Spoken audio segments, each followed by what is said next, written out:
You're now watching The Wash Daily.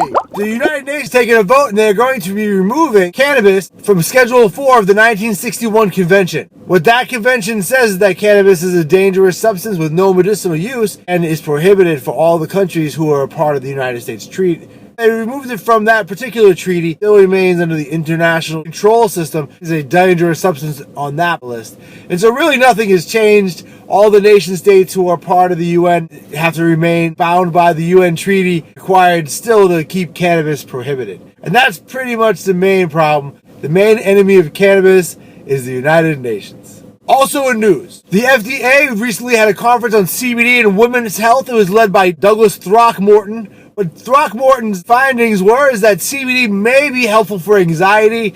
Cannabis is still dangerous, although pharmaceutical companies are able to use cannabis, but don't trust cannabis that just grows in nature, because that can't be trusted. The FDA is not just looking at CBD though, it's looking at THC and also all the components of cannabis. There's over 100 different cannabinoids in cannabis. They all seem to work together in a certain way. There's this thing called the entourage effect, where the different compounds in cannabis work together differently than they would if they weren't together or if they were in a different combination. For some reason, the FDA is being forced to admit that cannabis helps with anxiety and pain and depression. It's safe. In fact, it's much safer than every other pharmaceutical or McDonald's. Also in news, Steny Hoyer promised last week that they're going to be voting on the MORE Act. Well, the Republicans in Congress tore apart the Democrats' MORE Act. The Republicans don't see the MORE Act, which hoped to expunge the records of previous cannabis convictions, being a positive thing for COVID. Although, one of the biggest problems right now for COVID is a lot of jobs are gone. And people who have criminal backgrounds because of cannabis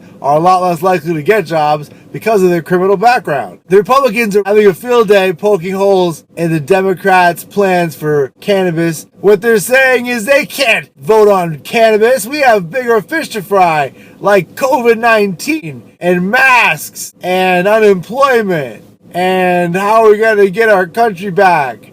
What's unfortunate is it seems like the Republicans haven't been paying attention, because cannabis has been an essential item, and even though everything else is falling flat on its face, the demand for cannabis is continually rising, not just here in the United States, but all across the world.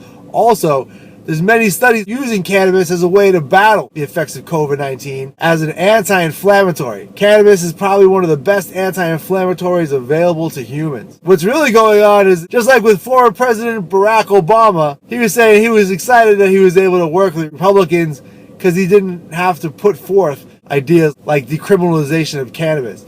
Because at the end of the day, the shadow government that controls everything doesn't want cannabis. And the people who are in positions of authority have gotten there because they're corrupt. And these corrupt people are going to keep gaslighting everybody the entire way. There's a stated goal to keep the price of cannabis treatment very, very high so it doesn't compete with pharmaceuticals.